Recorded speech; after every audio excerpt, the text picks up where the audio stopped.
विराग्रणी हिंदू हा एक हिंदू व्यक्ती कसा काय होऊ शकतो? त्या कालखंडामध्ये म्हणजे किंवा आजही म्हणजे हे पुस्तक जे आहे ना, विराग्रणी हिंदू, हे पुस्तक वस्तुस्थिती आणि तो कालखंड म्हणजे इतिहासाची एक जाणीव पण करून देतं. आणि दुसरी गोष्ट म्हणजे आत्ताच्या कालखंडात छत्रपती शिवाजी महाराज, संभाजी महाराजांचं जे ईशत्व होतंय, त्या ईशत्वातून ईशत्व म्हणजे ते आपल्या हृदय सिंहासनावरती ईश्वरी तुलनेत स्थापन झालेले आहेत आणि ते कुणी स्थान पुसू शकत नाही.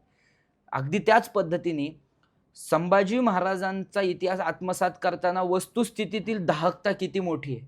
म्हणजे आज सुद्धा आपल्या राष्ट्रावरती जी आक्रमणं आहेत, आपल्या धर्मावरती जी आक्रमणं आहेत, ती परतवून लावायची असतील, तर धर्मवीर संभाजी महाराजांचं संपूर्ण जीवन जे आकलन क्षमतेच्या पलीकडे गेलेलं आहे, की त्या कालखंडात छत्रपती शिवरायांसारखे पिता हयात नसताना संभाजी महाराजांनी आपल्या पित्याचा सातत्याने केलेला आठव असेल किंवा त्या कालखंडात एक तरुण वयात एक तरुण काय करत असतो, पण संभाजी महाराज तरुण वयात संपूर्ण हिंदुस्थानचे छत्रपती म्हणून काम करतायत. ही खूप अवघड गोष्ट आहे. मग त्यावेळेस त्या त्या परिस्थिती कशा हाताळतात? मग त्यावेळेस ते निर्णय कसे घेतात? तर वैयक्तिक जीवनामध्ये अशी संकटं येतात ना, एक वैयक्तिक जीवन जगताना पण आणि एक सामाजिक जीवन जगताना पण. मग त्यावेळेस हे संभाजी महाराज आपल्याला मदत करणार आहेत, असं मला वाटतं.